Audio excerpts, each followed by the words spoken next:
नमस्कार। चलिए आज एक बहुत ही प्राचीन और शक्तिशाली कथा के दुनिया में चलते हैं। ये कहानी है साहस की, शक्ति की और धर्म की रक्षा की। ये दिव्य कहानी है भवानी माता की। तो सबसे पहले ये समझते हैं कि भवानी शब्द का आखिर मतलब क्या है। भवानी वो शक्ति है जो सारी सृष्टि को थामे हुए है, जो उसका पोषण करती है और जब भी संकट आता है तो उसकी रक्षा करती है। तो ये सिर्फ एक नाम नहीं है, ये एक तरह से कॉस्मिक रिस्पॉन्सिबिलिटी है।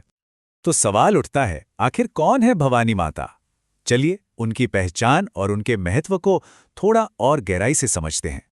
देखिए, ये जो उनके अलग अलग नाम है ना, ये उनके चरित्र के दो बहुत ही सुंदर पहलुओं को दिखाते हैं। एक तरफ वो शत्रुनाशिनी हैं, त्रिशूल धारिणी हैं, मतलब एक फियर्स प्रोटेक्टर, और दूसरी ही तरफ वो जगत जननी हैं, यानी पूरी दुनिया की देखभाल करने वाली माँ। यही बैलेंस उनका सार है।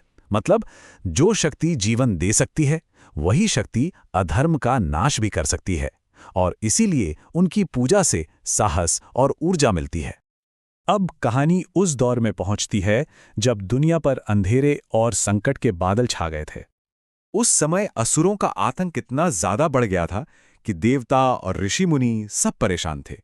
धर्म का जो संतुलन होता है वो पूरी तरह से बिगड़ चुका था। मतलब दुनिया पर एक बहुत बड़ा खतरा मंडरा रहा था और अब किसी दिव्य शक्ति के आए बिना काम नहीं चलने वाला था। और इस संकट के सेंटर में थे दो ऐसे असुर जिनकी शक्तियां सोच से भी परे थीं। एक था महिषासुर, जो कोई भी रूप ले सकता था, मतलब एक शेप शिफ्टर, और दूसरा था रक्त बीज। जरा सोचिए, एक ऐसा राक्षस जिसके खून की एक भी बूंद जमीन पर गिरे तो उससे एक और राक्षस पैदा हो जाए। ये तो एक कभी न खत्म होने वाली सेना थी। इनको हराना लगभग नामुमकिन था। तो जब हालात इतने खराब थे तो ब्रह्मांड ने इसका जवाब कैसे दिया? इस अंधेरे को मिटाने के लिए कौन सी शक्ति सामने आई?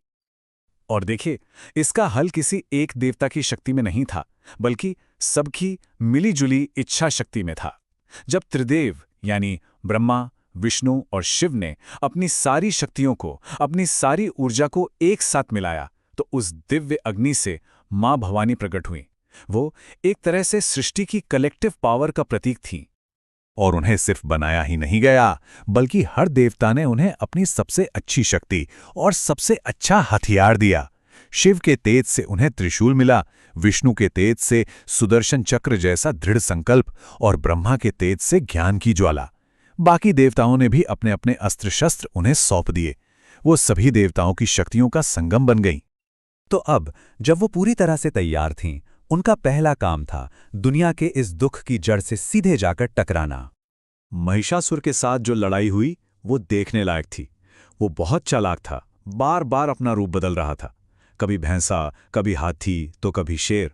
लेकिन मां भवानी ने हर बार अपनी रणनीति बदली और सही समय पर सही अस्त्र का इस्तेमाल किया। कभी त्रिशूल से, कभी खड्ग से तो कभी चक्र से उसे परास्त किया। लेकिन रक्तबीज का क्या? एक ऐसे दुश्मन को कोई कैसे हरा सकता है जिसके खून की हर बूंद एक नया सैनिक बना रही हो? ये तो एक इम्पॉसिबल सिचुएशन थी। और इस नामुमकिन सी लगने वाली समस्या का जो हल निकला वो उतना ही जबरदस्त था। मां भवानी ने काली का रौद्र रूप धारण किया और रक्तबीज का खून जमीन पर गिरने से पहले ही पी लिया। उन्होंने प्रॉब्लम को नहीं, प्रॉब्लम की जड़ को ही खत्म कर दिया। तो जब शांति और धर्म वापस स्थापित हो गए, तब ये कहानी हम सब के लिए एक कभी न खत्म होने वाला संदेश छोड़ गई। देखिए, ये सिर्फ कोई पुरानी कहानियां नहीं हैं, ये आज भी हमें एक साहसी और सही जीवन जीने का तरीका सिखाती हैं। अन्याय के खिलाफ आवाज उठाना, हिम्मत और सब्र रखना, क्योंकि वो दिव्य शक्ति कहीं बाहर नहीं, हमारे अंदर ही है। और ये विश्वास रखना कि जो सच के रास्ते पर चलता है उसकी रक्षा खुद मां भवानी करती हैं। और अंत में ये एक छोटी सी प्रार्थना जो असल में इस पूरी कहानी का सार है। ये एक व्यक्तिगत अपील है जो हमें याद दिलाती है कि मां भवानी जिस साहस का प्रतीक है, वो शक्ति हम सब अपने भीतर भी पा सकते हैं। जय भवानी।